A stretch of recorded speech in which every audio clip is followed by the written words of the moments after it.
pembahasan mengenai isu-isu sosial dan kemasyarakatan dalam Islam itu tidak bisa terlepas dari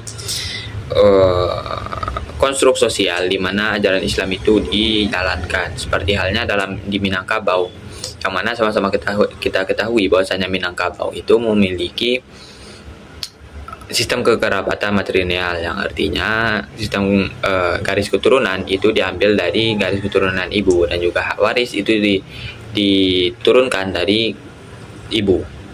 Nah, secara struktur adat memang perempuan itu memiliki peran strategis di Minangkabau, namun dalam konstruk sosialnya peran-peran keagamaan ataupun kepemimpinan itu cenderung diletakkan kepada laki-laki.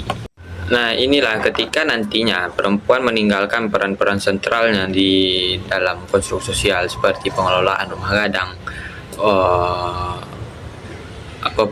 pewarisan itu ditinggalkan, dicap sebagai menyalahi adat, bahkan tidak Islami begitu. Nah, konstruksi inilah yang dipandang bersumber dari ajaran-ajaran atau dari kebudayaan patriarkal yang menyatu dengan agama, bukan murni dari teks agama. Oleh karena itu, banyak dari ulama yang menyarankan penafsiran teks itu secara kontekstual, agar tidak bercampur baur dengan kondisi sosial budaya pada saat Al-Quran itu diturunkan. Lihat dari sisi historis, di mana saat itu ajaran Islam datang kepada masyarakat jahiliyah atau Arab pra-Islam yang saat itu memang sangat kental dalam budaya patriarkinya, di mana perempuan itu dinomorduakan, bahkan dilecehkan dan dibunuh gitu.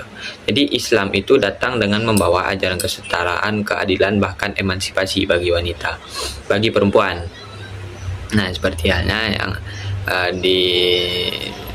disebutkan dalam firman Allah dalam surat Al-Hujurat dan juga surat Al-Ahzab, yang mengajarkan bahwasanya membedakan manusia, laki-laki, perempuan, suku, bangsa itu hanya ketakwaan.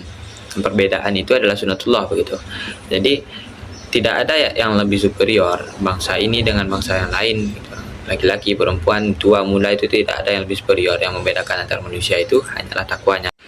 Nah, ketika Islam masuk ke Minangkabau, di mana pada saat itu konstruk budaya di Minangkabau itu sudah mapan dengan kekentalan adat patriarki atau budaya patriarki di Minangkabau, sehingganya ajaran Islam yang masuk ke Minangkabau itu lebih akomodatif terhadap budaya lokal.